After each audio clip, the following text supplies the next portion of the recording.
சத்துணவுலாம் கொஞ்சம் ஊழல் இருந்தது. 20 பேருக்கு சாப்பாடை போட்டு 100 பேருக்கு எழுதினாங்க. எங்க தியேட்டருக்குள்ள வந்தாக்க நிறைய பேருக்கு ஃபேமிலியில சண்டை வந்துடும். ஃபைனல் இயர் ஸ்டூடெண்ட் ஒரு 31 பேர்.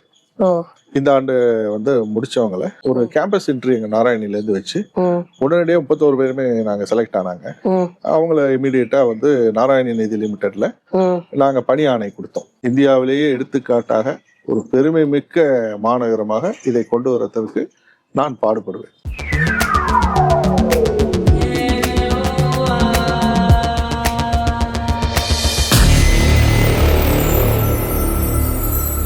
ஒரு பக்கம் நிதி நிறுவனம், ஒரு பக்கம் சேவை மனப்பான்மையோட ஹாஸ்பிட்டல், இன்னொரு பக்கம் பாத்தீங்கன்னா மக்களை மகிழ்வுக்கு தியேட்டர், ஒரு 2-3 தியேட்டர் அப்படி கட்டி வச்சிருக்கீங்களே.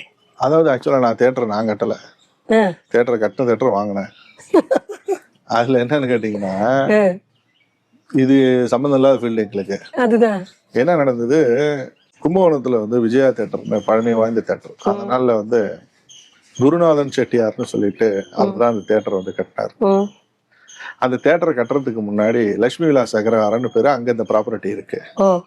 அந்த தியேட்டர்ல வந்து உள்ள நுழைஞ்சோடனே சைக்கிள் பார்க்கிங் இருக்கும். அந்த சைக்கிள் பார்க்கிங் வந்து பாத்தீங்கன்னா அந்த நாள் அது வீடு. அந்த வீட்டுல எங்க அம்மா இருந்தாங்க.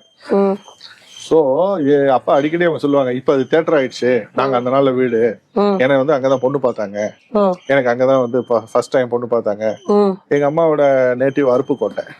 அவங்க எல்லாம் வந்து எங்க தாத்தா வந்து என்ஃபீல்டுல வந்து மேனேஜரா இருந்தார், அம்மாவோட அப்பா. அவரு வந்து டிரான்ஸ்பர் ஆகி இங்க வரும்போது கும்பகோணத்துக்கு வந்தோடனே உடனே வீடு வந்து கிடைக்கல. அப்போ அவங்க இந்த தியேட்டர் வந்து அப்போ வீடா இருந்தது, அது ரெண்டல் ஹவுஸ்ல இருந்தாங்க. அப்போ அது ஒரு சப்பான் டைம் அந்த வீட்டு ஓனர் வந்து இந்த தியேட்டர் வாங்க வராங்க, இடம் வாங்குறாங்க, அந்த இடத்த வந்து வித்துட்டாங்க. அதுக்கப்புறம் அதை வந்து பின்னாடி வந்து பாத்தீங்கன்னா இல்ல லேண்ட் எல்லாம் வாங்கி ஃபர்ஸ்ட் என்ட்ரன்ஸ் வந்து சைக்கிள் ஸ்டாண்டா போட்டு கார் பைக் நிறுத்தத்துக்கு வச்சு அதுக்கப்புறம் தான் பின்னாடி உள்ள ஒரு ஏக்கர் லேண்டை வாங்கி தியேட்டரா கட்டியிருக்காங்க. அம்மா அதை அடிக்கடி எங்கள்கிட்ட சொல்லுவாங்க. என்னமோ தெரியல, அந்த தியேட்டர் வந்து கோவிட் டயத்துல சேல்ஸுக்கு வந்தது. சரி, அப்ப நான் வேற வேற லேண்ட்ஸ் வந்து சேல்ஸ் பண்ணி பணம் வச்சிருந்தோம் அந்த கேபிட்டல் கெயின்காக. சரி, இதை இன்வெஸ்ட் பண்ணுமேன்னு சொல்லிட்டு தியேட்டர்ல போய் இது எங்க அம்மா சொன்ன இடம் தானே, ரைட், அவங்க இருந்த இடம் தானே சொல்லி ஒரு 6 ரூபா போய் இன்வெஸ்ட் பண்ணிட்டோம். இதே ஒண்ணு கனெக்ட் ஆச்சு. அதாவது திப்பிராஜபுரத்துல அந்த வரிசை இது பிள்ளையார் கோயில் இருந்த இடமும் உங்களுடைய தலைமுறை உங்க குடும்பம் வாழ்ந்த இடம்னு சொன்னீங்க இல்லையா? ஆக்சுவலா எப்படின்னு கேட்டீங்கன்னா, பிள்ளையார் கோவில்ல நான் பிறந்த வீடு. இப்ப அது வந்து கோவில் வந்து அது பாரம்பரிய வீடு, அது சேல் பண்ணிட்டோம். அதை வாங்கினவர் கோவிலா கட்டிட்டாரு. அப்போ வந்து இப்ப நான் இருக்கிறது அதுக்கு ஆப்போசிட் தான் வீடு.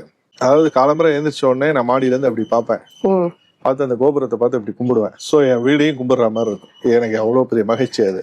அதே போல என்ன அப்படின்னாக்கா, அந்த இடத்துல அந்த தியேட்டரை வாங்கின உடனே அதை நல்ல முறையில ரெனோவேட் பண்ணோம், லேட்டஸ்ட் டெக்னாலஜிஸ் உள்ள கொண்டு வந்தோம். அதான் பட்டது இன்னைக்கு அது வந்து நல்ல கும்பகோணத்துல இல்ல, தஞ்சாவூர் திருச்சி டிடி ஏரியா, அதாவது தஞ்சாவூர் டெல்டா மாவட்டம் திருச்சி டெரிட்டரி ஏரியாலே number 1 theatre. 625 seat capacity, gallery view. நீங்க வந்து ஒரு சிட்டில பாக்குற ஃபீலிங் வந்து மெட்ரோ சிட்டில சினிமா பாக்குற ஃபீலிங்ஸ் அதை விட டாப்பா இருக்கும். ஃபேமிலி ஒரு ட்ரிங்க்ஸ் பண்ணிட்டு யாரும் உள்ள வந்துட முடியாது. ஒருத்தர் யாராவது பாத்ரூம் குள்ள போயிட்டு வந்தாங்கன்னா, ரெஃப்ரெஷ் பண்ணிட்டு வந்தாங்கன்னா உடனே கிளீன் பண்ணிடுவாங்க, ஏர்போர்ட்ல மாதிரி இது பண்ணிடுவாங்க. ட்ரிங்க்ஸ் பண்ணிட்டு யாராவது வந்தா புடிச்சு உள்ள போட்டுருவாங்க. எங்க தியேட்டருக்குள்ள வந்தாக்க நிறைய பேருக்கு ஃபேமிலியில சண்டை வந்துடும். என்ன காரணம்னா, ஃபேமிலியோட வருவாங்க, ஹஸ்பண்டுக்கு ஒய்ஃபுக்கு தெரியாம ஹஸ்பண்ட் ட்ரிங்க்ஸ் பண்ணிட்டு வந்திருப்பாங்க, இவன் பிடிச்சிருவாங்க. குடிச்சிட்டு அப்பதான் தெரியும் இவன் ட்ரிங்க்ஸ் அடிக்கிறாங்க அப்படிங்கிறது. இத்தனை ஆண்டு காலமா தெரிஞ்சிருக்காது. நிறைய எங்களுக்கு வந்து எங்களை திட்டுவாங்க, எங்களை வந்து இந்த ரிவ்யூல திட்டுவாங்க, இது என்ன இவ்வளவு கண்ட்ரோலா இருக்கு, அது ஆச்சா வச்சாம்பாங்க. கேன்டீன்ல வந்து காஸ்ட் அதிகம், அதெல்லாம் காஸ்ட் எல்லாம் அதிகம் எல்லாம் கிடையாது. வந்து ஒருத்தவங்க வந்து குளிர்பாங்க, அவங்க ஒண்ணு அவ்வளவு ஏசி இருக்கு இங்க, சமோசா காசு அதிகம், பாப்கார்ன் காசு அதிகம் அப்படிம்பாங்க. அதெல்லாம் கிடையவே கிடையாது. ரொம்ப சுகாதாரமா, ரொம்ப நல்ல ஃபேமிலியோட சேஃப்டியா படம் பார்க்கக்கூடிய ஒரு யாரா இருந்தாலும் சரிதான். வந்து இந்த சிகரெட், பான் மசாலா, ட்ரிங்க்ஸ் இதெல்லாம் இருந்தா புடிச்சு வெளில போட்டுரும். எங்களை பார்த்துதான் மத்த திரையரங்கெல்லாம் இதை அடாப்ட் பண்ணாங்க. ஆமா, அதுக்கப்புறம் வந்து எங்களுக்கு 3 தியேட்டர் இருக்கு, சினிமா தியேட்டர் இருக்கு, நல்ல முறையில போயிட்டு இருக்கு. இதனால வந்து என்னன்னா, ஒரு 10 பேர் வேலை பாக்குறாங்க, பெரிய லாபம் இல்லாட்டாலும் 10 பேர் அதுல வேலை பார்க்கறாங்க, எல்லாம் ஓகே. அது மாதிரி ஒரு HPCL டீலர் நாங்க பெட்ரோல் தியேட்டர் ரன் பண்றதே ஒரு சவாலா தானே இருக்கு. படம் எடுக்கணும், அது ஓடணும், ஆமா ஆமா ஆமா மெயின்டைன் பண்ணணும், அவ்வளவு விஷயம். ஆமா ஆமா அதுல வர இன்கம் அதுவே அதை பாத்துக்கிது மெயின்டைன் பண்ணிட்டு இருக்கு. நல்ல முறையில போயிட்டு இருக்கு. நல்ல நல்ல திரையரங்கம். சூப்பர். இப்ப இது தவிர வேற என்னென்ன தொழில்கள்ல நாங்க வந்து ஒரு HPCL டீலர் பெட்ரோல் பங்க் எங்க வில்லேஜ்லயே வச்சிருக்கோம். அது பாத்தீங்கன்னா பெட்ரோல்லாம் வந்து போடும்போது மக்கள் வந்து நம்பி போடுவாங்க. என்ன காரணம் அப்படின்னா அளவுல வந்து ரொம்ப கரெக்டா இருக்கும். அளவு துல்லியமா அது என்ன அளவோ அந்த அளவு தான் இருக்கும். 1 லிட்டர் போட்டு அதுல இருந்தா குறையாது. எங்க வேணாலும் போய் செக் பண்ணலாம். ஆமா, நிறைய இடத்துல ஆமா ஆமா அது வந்து ஒரு நம்பி வாங்க நிரப்பிட்டு போங்க அப்படின்னு சொல்லலாம். தாராளமா தாராளமா அது பணம் கொடுத்தா தான் நிறுத்துவாங்க. அதனால இது வந்து அதுல எங்களுக்கு ஒரு பங்க் ஒரு பெட்ரோல் பங்க் வச்சிருக்கோம் வில்லேஜ்ல, எங்க ஊர்ல வச்சிருக்கோம். எங்க ஊர் மக்களுக்கு அது சர்வீஸாவும் இருக்கு. ஃப்ரீ சர்வீஸ் சொல்ல மாட்டேன், 24 hours பங்க். இப்ப நீங்க வந்து வில்லேஜ்ல 24 hours பங்க் பார்க்க முடியாது. எல்லாரும் பயனடையும். ஆமா 24 hours பங்க், டிசிப்ளினான பங்க். எம்ப்ளாயி என்னோட எம்ப்ளாயி எல்லா இடத்துலயும் எனக்கு ஹாஸ்பிட்டல், தியேட்டர், எங்களுடைய NBFC இதெல்லாம் சேர்த்து ஒரு 800 பேர் வேலை பார்ப்பாங்க. இது தவிர நீங்க ஒரு காலேஜ் அந்த ஸ்கூல் வச்சு கூட நடத்துறீங்க. ஆக்சுவலா ஸ்கூல் வந்து எனக்கு சொந்தமா கிடையாது. நான் ஒரு காஞ்சி மகாபெரிவரால ஆரம்பிக்கப்பட்ட கும்பகோணத்துல வந்து ஓரியண்டல் மேல்நிலை பள்ளின்னு பழமை வாய்ந்த பள்ளிக்கூடத்துல நான் செக்ரட்டரி. அப்புறம் வந்து அது நல்ல பண்ணிட்டோம் அந்த ஸ்கூல்ல. நான் வந்ததுக்கு அப்புறம் நல்ல மாணவர்கள் சேர்க்கை, டிசிப்ளின், ரொம்ப சத்துணவுலாம் கொஞ்சம் ஊழல் இருந்தது. 20 பேருக்கு சாப்பாடை போட்டு 100 பேருக்கு எழுதினாங்க. நான் சார்ஜ் எடுத்த அன்னைக்கு முதல்ல கலெக்டர்கிட்ட பேசி சத்துணவு தான் கையை வச்சு சத்துணவு அமைப்பாளரை மாத்தி விட்டேன். இங்க இது நடக்கக்கூடாது, எங்க வேணா ஊழல் பண்ணிக்கோங்க, இங்க நடக்கக்கூடாதுன்னு சொல்லி ரொம்ப கரெக்டா இது பண்ணி லேப்லாம் ரெனோவேட் பண்ணி பாத்ரூம் டாய்லெட்ஸ் எல்லாம் நல்லா வந்து பக்காவா ஒரு ஆளை போட்டு கிளீன் பண்ணி 1 ஹவருக்கு 1 ஹவர் வாட்டர் பில் அடிக்க சொல்லி அவங்களுக்கு பிளாஸ்க் எல்லாம் வாங்கி கொடுத்து வெந்நீர், ஹாட் வாட்டர், கோல்டு வாட்டர் எல்லாத்துக்கும் ஒரு மிஷினை வச்சு ரொம்ப அற்புதமா போயிட்டு இருக்கு. நல்ல கல்வி, சுகாதாரமா நல்ல அருமையா இருக்கு. பள்ளியில கூட ஆமா ஆமா ஆமா அதே போல இன்னொரு விஷயம், எந்த ஒரு மாணவருக்கும் அன்னைக்கு பர்த்டேனா அங்க கேக் வெட்டுவோம். ஆமா அது நான் என்னோட பர்சனலா எவரி மந்த் பணம் கொடுத்துருவேன். இந்த மாசம் 50 மாணவருக்கு பர்த்டேனா அந்த பணத்தை நான் கேக்குக்குள்ள பணத்தை கொடுத்துருவேன். அவங்க ஃபேமிலியில இருந்து வர சொல்லி, ஏன்னா படிக்கிறவங்க எல்லாம் ஏழை மாணவர்கள், அவங்க ஒரு சந்தோஷமா இருக்கணும், நல்லா படிக்கணும். அவங்களுக்கு வந்து அந்த ஸ்டூடெண்ட் அந்த கிளாஸ் ரூம்ல, அவங்க படிக்கிற கிளாஸ் ரூம்ல அவனுக்கு வந்து கேக் வெட்டுவோம். அந்த மாணவ மாணவிகளுக்கு கேக் வெட்டுவோம். ஒரு 6 மாசத்துக்கு ஒரு தடவை எங்க மருத்துவமனையில இருந்து அந்த குழந்தைகளுக்கு ஃப்ரீ மெடிக்கல் கேம்ப், அவங்களுக்கு என்ன டிசீஸ் இருக்கா என்ன இது எல்லாம் செக் பண்ணுவோம். நல்லா வந்துட்டு இருக்கு. கல்லூரிங்கிறது எடுத்துட்டீங்கன்னா இப்ப கூட ஒரு நடுவுல நீங்க கல்லூரின்னு நீங்க சொல்ல வரும்பொழுது, நேத்து கூட நான் ஒரு கிளிப்பிங்ஸ் ஒண்ணு பார்த்தேன். அதாவது உங்களுடைய கல்லூரியில வந்து விழா நடத்துறீங்க. உங்க கல்லூரியில படிச்ச பிள்ளைங்களே ஒரு 10-15 பிள்ளைங்களுக்கு மேற்பட்டவங்க உங்களுடைய நாராயணி நிதி நிறுவனத்துல வந்து நீங்க பிளேஸ்மெண்ட் கொடுத்துருக்கீங்க. ஆமா, அதாவது திருவாரூர்ல வந்து அமையப்பன்னு ஒரு ஊர், அங்க வந்து எனக்கு வந்து குளோபல் கலை அறிவியல் கல்லூரின்னு இருக்கு. அந்த கல்லூரியில வந்து வேலுடையார் கல்வி நிறுவனங்கள் திருவாரூர்ல புகழ்பெற்ற நிறுவனம். நல்ல ஏகப்பட்ட மாணவர்கள், கிட்டத்தட்ட 4000 மாணவர்கள் படிக்கிறாங்க. பாரம்பரிய கல்வி நிறுவனம் திருவாரூர்ல வேலுடையார் ஸ்கூல்ல அவ்வளவு ஃபேமஸ். அந்த பள்ளிக்கூடத்தினுடைய தாளாளர் நண்பர் தியாகபாரின் பேர், அவர் பேர் ஆமா தியாகபாரின் பேர். எனக்கு நெருங்கிய நண்பர், நாங்கெல்லாம் அவரோட குடும்ப உறுப்பினர் மாதிரி. அவரு அந்த இடத்துல வந்து ஒரு பாலிடெக்னிக் நடத்தினாங்க. அந்த பாலிடெக்னிக்கை வந்து கொஞ்சம் அது மாற்றணும்னு ஒரு பிளான் பண்ணும்போது, அதை வந்து கலை அறிவியல் கல்லூரியாக பண்ணுவோம்னு சொல்லும்போது, நான் அப்போ தான் நம்ம பண்ணுவோம் சார்னு சொல்லி நான் தான் அதை எடுத்து நாங்கள் 2 பேரும் சேர்ந்து அதை துவங்கி, இன்னைக்கு அவர் அந்த கல்லூரி சேர்மன், நான் வந்து ஜெனரல் செக்ரட்டரி. 3 ஆண்டு காலம் ஆகுது அந்த கல்வி காலேஜ் நல்ல முறையில வந்துகிட்டு இருக்கு. எவ்வளவு ஸ்டூடண்ட்ஸ் இருப்பாங்க இப்ப ஆசான் என்ன ஒரு 300 ஸ்டூடெண்ட் இருக்காங்க. இப்ப வர ஆண்டுகள்ல நல்லா வந்துரும். அது வந்து கலை அறிவியல் கல்லூரியா இல்ல மாத்தியாச்சு? ஆமா கலை அறிவியல். ஆமா ஆமா ஆமா global college of arts and science சொல்லி முறைப்படி அப்ரூவல் எல்லாம் வாங்கி பாரதிதாசன் யூனிவர்சிட்டியோட. எவ்வளவு பாடத்திட்டங்கள் கிட்டத்தட்ட வந்து ஒரு 10 கோர்ஸ் கிட்ட இருக்கு. இப்ப இந்த வருஷம் பிஜி கொண்டு வரும். ஆமா பிஜில வந்து MBAவும் வருது. இப்போ அதுக்கான ஏற்பாடு எல்லாம் பண்ணிட்டு இருக்கோம். 100% ரிசல்ட், நல்ல கட்டமைப்பு உள்ள வந்து பாத்தீங்கன்னா லைப்ரரியே 3000 ஸ்கொயர் ஃபீட்ல இருக்கு. லைப்ரரி ஆமா, லேப் ஒரு 3000 ஸ்கொயர் ஃபீட்ல, ஆர்டிபிஷியல் இன்டெலிஜென்ஸ் லேப் சூப்பரா பண்ணிருக்கோம். ஏன்னா இப்ப எல்லாமே AI தானே வந்துகிட்டு இருக்கு. அதனால அது மாதிரி நல்ல பேராசிரியர்லாம் பாத்தீங்கன்னாக்கா டாக்டரேட் பண்ணவங்க, நெட் செட் பண்ணவங்க, ஆஸ் பர் பாரதிதாசன் யூனிவர்சிட்டி என்ன ரூல்ஸோ அதுபடி கரெக்டா பண்ணிட்டு இருக்கோம். அதுல ஃபைனல் இயர் ஸ்டூடெண்ட்டும் ஒரு 31 பேர் இந்த ஆண்டு வந்து முடிச்சவங்கள, ஏன்னா இதான 3வது ஆண்டு. அவங்க எல்லாருக்கும் ஒரு கேம்பஸ் இன்டர்வியூ எங்க நாராயணில இருந்து வச்சு உடனடியாக 31 பேருமே நாங்க செலக்ட் ஆனாங்க. அவங்கள இமீடியட்டா வந்து நாராயணி நிதி லிமிடெட்ல நாங்க பணி ஆணை கொடுத்தோம். அந்த ஆண்டு விழா, கல்லூரி முதல் ஆண்டு விழா நடந்தது, ஸ்போர்ட்ஸ் டேவும் ஆண்டு விழாவும் நடந்தது. அதுல அந்த ஆண்டு விழா அன்னைக்கு நாங்க வந்து பணி ஆணைகள் கொடுத்தோம். அது எங்களுக்கு ஒரு மகிழ்ச்சி. வர கல்வியாண்டுல நிறைய ஸ்டூடெண்ட்ஸ் வருவாங்கன்னு நம்பிக்கை இருக்கு. தரமா போயிட்டு இருக்காங்க. நிறைய விஷயங்கள், நிறைய லாரல்ஸ் அப்படிலாம் அப்படி வந்துகிட்டே இருக்கு. ஒன்னொன்னு கேட்க அப்படியே போயிட்டே இருக்கு. இந்த வருஷத்துல நீங்க நிறைய ஆன்மீகம் சம்பந்தமான சேவைகள்லாம் நிறைய செய்யறீங்க கோயில்களுக்கு. அதுவும் ஒரு பிரீஃபா கேட்கலாமே. ஆன்மீக சேவைங்கிறது வந்து நம்ம பண்ணி ஆகணும். ஏன்னா நம்ம இந்து கல்ச்சர்ல இருக்கோம், நம்ம கடமை. ரெண்டாவது இன்னொன்னு, ஆன்மீகம் இல்லை என்றால் நம்ம ஒன்றும் பண்ண முடியாது. ஆன்மீகம் இல்லை என்றால் நம்ம எதுவுமே செய்ய முடியாது. ஆன்மீகம்ங்கிறது வந்து பெரிய பக்க பலம். நம்மள மாதிரி எங்களை மாதிரி உள்ள ஆட்களுக்கெல்லாம் கடவுள், இறை நம்பிக்கை அப்படின்னு சொல்லும்போது அது இருந்தா மட்டும்தான் இந்த அளவுக்கு நாம வந்து என்னதான் நம்ம பெரிய ஜாம்பவானா இருந்து மூளை அதிகமா இருந்தாலும் கூட அந்த ஞானத்தை கொடுக்கறதும் கடவுள் தான். இறை சக்தி இல்லைன்னா ஒண்ணும் பண்ண முடியாது. அப்படி வரும்போது என்னால முடிஞ்ச கோவில்களுக்கு சின்ன சின்ன உதவிகளை நான் செஞ்சுக்கிட்டு தான் இருக்கேன். அதுல எனக்கு ஒரு மகிழ்ச்சி. கடைசி ஒரு கேள்வி, அதாவது நீங்க வந்து இன்னைக்கு நாட்டை ஆள்ற பாரதிய ஜனதா கட்சியில ஒரு பொறுப்புல இருக்கீங்க. இதுக்கு முன்னாடி பல பொறுப்புகள் இருந்தீங்க. இப்போ பொருளாதார பிரிவுல வந்து மாநில அமைப்பாளரா இருக்கீங்க இல்லையா? இப்போ சமீபத்துல வந்து கடந்த மாதம் கும்பகோணத்துல ஒரு பெரிய மாநாடு வந்து நீங்க தான் நடத்துனீங்க. அது வந்து ஒரு பெரிய இந்திய அளவிலே ஒரு பெரிய பேசப்பட்ட ஒரு மாநாடா இருந்தது. இதுவரைக்கும் அந்த கட்சியில இப்படி ஒரு மாநாடு கட்சியிலேயே நடத்தினது இல்லை அப்படிங்கிற ஒரு பேசப்பட்டது. மீடியா முழுக்கவே தமிழ்நாடு முழுக்க, ஏன் நாடு முழுவதிலுமே இந்த மாநாடு ரொம்ப ஒரு பேசு பொருளா, ரொம்ப சிறப்பா, அவ்வளோ ஆர்கனைஸ்டா எல்லாருக்கும் சாப்பாடு போட்டு, அன்னைக்கு பார்த்தீங்கன்னா ஒரு புயல் அறிவிப்பு கூட இருந்தது. அன்னைக்கு பெரிய மழை புயல், அந்த ஒரு பேரிடர் காலகட்டத்தில் கூட நீங்க வந்து அவ்வளோ மக்களை, கிட்டத்தட்ட 10-12,000 பேர் மேல வந்தாங்கன்னு சொன்னாங்க. அவ்வளோ பெரிய ஒரு மாநாடு வந்து இந்த கும்பகோணம் கண்டிராத ஒரு மாநாடு. கும்பகோணத்துல பிஜேபியில இவ்வளோ ஆட்கள் இருக்காங்கன்னா, கும்பகோணத்துல இவ்வளவு கட்சி வளர்ந்துருக்கா அப்படின்னு எல்லாருமே நாடு முழுக்க திரும்பி பார்க்க வைத்த ஒரு மாநாடு. அந்த மாநாட்டை வந்து நீங்க சிறப்பா நடத்துனீங்க.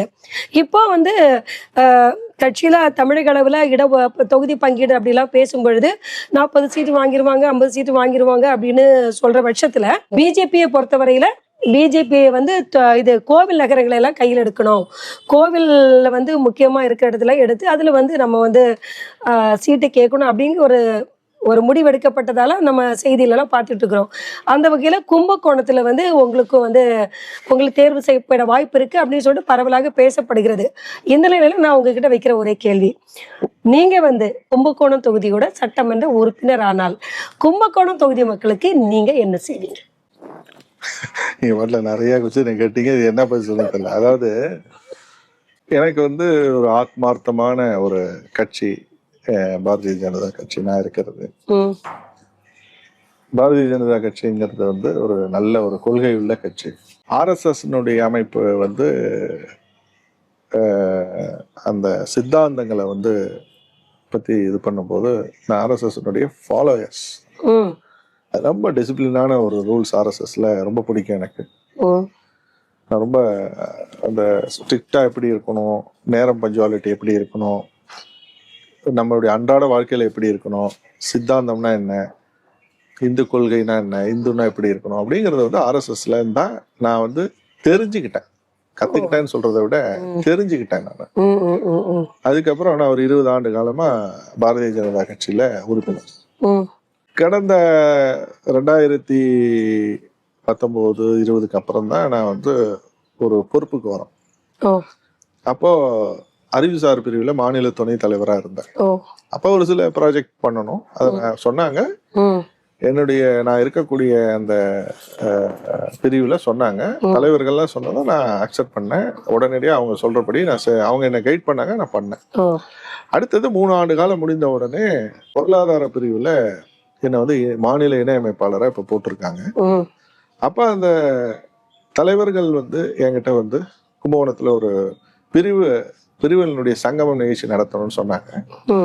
கட்டாயம் பண்ணலாம், ஏன்னா தலைவர்கள் சொல்லும்போது நம்ம எல்லாம் வந்து கட்டாயம் கேட்டாகணும். அப்ப என்னால முடியும் சார், நான் பண்றேன்னு சொல்லி நான் தான் அதை எடுத்து செஞ்சேன். அவங்களுடைய ஃபுல் கைடன்ஸ், என் எஃபோர்ட்டுங்கிறது வந்து பெருசா கிடையாது. அவங்க என்ன சொன்னாங்களோ, எப்படி செய்யணும்னு சொன்னாங்களோ, எப்படி வழிகாட்டினாங்களோ அதை நான் செஞ்சேன். அவங்க சொன்னதுனால, தலைவர்கள் சொன்னதுனால, அவங்களோட வழிகாட்டுதலை நான் பின்பற்றதுனால இது நல்ல சக்சஸ் ஆச்சு. அதுல என் பேர் நல்ல ஹிட் ஆச்சு. இதனால தேச அளவுல பாரதிய ஜனதாக்கு வந்து ஒரு பெருமை ஏற்பட்டது அப்படின்னு சொல்லி எல்லாரும் சொல்றது நானும் கேட்டுட்டு இருக்கேன். அதுல எனக்கு ஒரு அது மாதிரி ஏற்பட்டிருக்கு. தேச தலைவர்களும் இதை வந்து பார்த்து மகிழ்ந்தாங்க அப்படின்னு சொல்லி சொல்றாங்க. அப்படி நடந்திருந்தது அப்படின்னா எனக்கு அது ஒரு பெரிய வெற்றி, பெரிய மகிழ்ச்சி. நான் சார்ந்து இருக்கக்கூடிய பாரதிய ஜனதா அது பெரிய மகிழ்ச்சி. ஸோ தலைவர்கள் சொல்றதை மீறி நான் எதுவும் செய்யல. அவங்க என்ன எனக்கு வந்து சொன்னாங்களோ அதை நான் செஞ்சேன். ஸோ அவங்களோட டைரக்ஷன், அவங்களுடைய வழிகாட்டுதல்ல செஞ்சதுனால எனக்கு எல்லாமே அதில் சக்ஸஸ் ஆச்சு. அது கும்பகோணத்தில் நான் இருக்கிறதுனால, என்கிட்ட சொன்னதுனால, இந்த பிரிவில் நான் இருக்கிறதுனால சொன்னாங்க, நான் செஞ்சேன். அவ்வளோதான். இது ஒரு பாயிண்ட். நெக்ஸ்ட் வந்து இப்போ நீங்கள் கேட்ட கேள்வி, சட்டமன்ற எலெக்ஷன் வருது, எம்எல்ஏ வந்து சீட்டு வந்து வந்தா நீங்க மக்களுக்கு என்ன பண்ணுவீங்க அப்படின்ட்டு. அது தலைமை என்ன சொல்லுதோ அதை நம்ம கட்டுப்படுவோம். ஒருவேளை கும்பகோணம் கோவில் நகரம், கும்பகோணத்தை வந்து பாரதிய ஜனதா கட்சிக்கு கூட்டணி, என்டிஏ கூட்டணியில பாரதிய ஜனதாவுக்கு வந்து பிரிச்சு கொடுக்குறாங்க, அதுக்கு வேட்பாளர் அறிவிக்கிறாங்க அப்படின்னா, என்ன மாதிரி நிறைய காரியகர்த்தாஸ் இருக்காங்க, எனக்கு தான் கொடுக்கணும்னு அவசியம் கிடையாது. நான் அதை எதிர்பார்க்கவும் இல்லை. தலைமை வந்து யாருக்கு வந்து அறிவிக்கிறாங்களோ அவங்களுக்கு வந்து நாம சப்போர்ட் பண்ணி ஒர்க் பண்ணி நம்மளுடைய என்டிஏ கூட்டணியை ஜெயிக்க வைக்கிறதும் அப்படிங்கிறதுல நாம, அது நம்மளுடைய கடமை. ஸோ இது ஒரு பாயிண்ட். ஒருவேளை நீங்க சொன்ன மாதிரி சட்டமன்ற உறுப்பினரா எனக்கு வந்து ஒரு இது உங்களுக்கு கொடுத்தா நீங்க மக்களுக்கு என்ன செய்வீங்க, நல்லது செய்வீங்கன்னு கேட்டீங்க. இப்பயே என்னால் முடிஞ்ச நல்லது பண்ணிட்டு இருக்கேன். இன் ஃபியூச்சர் இந்த மாதிரியான ஒரு விஷயங்கள்லாம் நடந்தால் அப்போ வந்து கிளீன் கும்பகோணமா இருக்கும். எந்த இடத்துலயும் ஊழல், லஞ்சம் இருக்காது. நிச்சயமா அது இந்திய அளவுல கும்பகோணம் நம்பர் 1 கொண்டு வர்றதுக்கு, ஏன்னா நம்மளுடைய தலைவர் வந்து தேச தலைவர், உலகமே போற்றக்கூடிய தலைவர் மோடி இருக்கார். அவர் நம்ம வந்து அவர் என்னெல்லாம் செஞ்சிருக்காரு குஜராத்துக்கு, அதை ஃபாலோ பண்ணாலே போறோம். அவர் எப்படி செஞ்சாருங்கிறத நம்ம ஃபாலோ பண்ணி தூய்மையான கும்பகோணத்தை நல்ல அளவுல நிச்சயமா ஒரு எஃபோர்ட் போட்டு எல்லா மக்களும் பீஸ்ஃபுல்லா இருக்கிற மாதிரி பண்ணி கும்பகோணம் ஒரு எடுத்துக்காட்டா, நம்மளுடைய இந்தியாவிலேயே எடுத்துக்காட்டாக ஒரு பெருமை மிக்க மாநகரமாக இதை கொண்டு வரதற்கு நான் பாடுபடுவேன். ரொம்ப ரொம்ப சிறப்பு, ரொம்ப சிறப்பு. என்ன நேயர்களே, பாத்தீங்களா எவ்வளோ விஷயங்கள் இல்லையா? நிதி நிறுவனத்துல இருந்து ஆரம்பிச்சு பள்ளி, கல்லூரி, அப்புறம் பார்த்தீங்கன்னா கோஷாலை நடத்துகிறாங்க, அவ்வளோ ஸ்டூடெண்ட்ஸ்க்கு படிக்கிறதுக்கு ஹெல்ப் பண்ணுறாங்க, நிறைய கோயில்களுக்கு நிறைய ஆன்மீக சேவை செய்கிறாங்க. அது மட்டும் இல்லாமல் பார்த்தீங்கன்னா ஒரு ஹாஸ்பிட்டல் ஆரம்பித்து அதில் வந்து சர்வீஸ் மைண்டடோட நிறைய ரொம்ப நாமினல் ப்ரைஸில் வந்து நிறைய சர்வீஸ் வந்து பண்ணுறாங்க. இதையெல்லாம் தாண்டி அவங்களுடைய தொலைநோக்கு பார்வை என்ன அப்படின்னு கேட்டிங்கன்னா, எப்படி நம்முடைய பாரத பிரதமர் மோடி அவர்கள் அவருடைய தொகுதி வாரணாசியை வந்து நாட்டிலேயே மிகச்சிறந்த ஒரு நாடாளுமன்ற தொகுதியாக, ஒரு தூய்மையான நகரமாக மாற்றினாங்களோ, எப்படி குஜராத்தை வந்து இந்தியாவிலேயே ஒரு மிகச்சிறந்த மாநிலமாக கொண்டு வந்தாங்களோ, அப்படிப்பட்ட ஒரு மிகச்சிறந்த நகரமாக இந்த கும்பகோணத்தை நான் சட்டமன்ற உறுப்பினர் ஆனால் மாற்றுவேன் அப்படிங்கிற ஒரு வாக்குறுதியை வந்து கொடுத்துருப்பாங்க. இப்போ கும்பகோணத்தில் இவ்வளோ நல்ல விஷயங்கள் செய்கிறவங்க, இவ்வளோ தொலைநோக்கு பார்வை உள்ளவங்க, அட்மினிஸ்ட்ரேஷனில் வந்து பார்த்து ஒரு விஷயத்தை செய்கிறவங்க கிட்ட இந்த தொகுதி கிடைச்சா எப்படி இருக்கும், எப்படி அது ஒரு பெரிய ஒரு நகரமாக அப்படி ஜொலிக்கும் அப்படின்னு நம்ம வந்து கற்பனை பண்ணி பார்க்கலாம் இல்லையா? அதனால கண்டிப்பாக திரு கார்த்திகேயன் அவர்கள் வந்து சட்டமன்ற உறுப்பினர் ஆகணும். அதுக்கப்புறம் அடுத்தடுத்த கட்டத்துக்கு அவங்க போகணும் அப்படின்னு எங்கள் சேனல் சார்பாக வாழ்த்தி நமக்கு இவ்வளோ விஷயங்கள் சொன்னாங்க. அதெல்லாம் இன்னைக்கு இருக்கிற ஒவ்வொரு மாணவர்களும் இளைஞர்களும் கண்டிப்பா அவருடைய வழியெல்லாம் நீங்களாம் பின்பற்றணும். அதனாலதான் சார் மாதிரி ஆளுங்களை எல்லாம் நாங்க வந்து பேட்டி எடுத்து உங்களுக்கு சொல்றோம். இதுவரையில் நீங்கள் எங்கள் அரங்கத்தில் வந்து உங்களுடைய கருத்துக்களை, அதாவது மேலான கருத்துக்கள், மிகச்சிறந்த கருத்துக்கள், மக்களுக்கு பயனுள்ள கருத்துக்களை எல்லாம் சொன்னீர்கள். மிக்க நன்றி. மிக்க நன்றி. மீண்டும் மற்றொரு பதிவில் சந்திப்போம். நன்றி, வணக்கம்.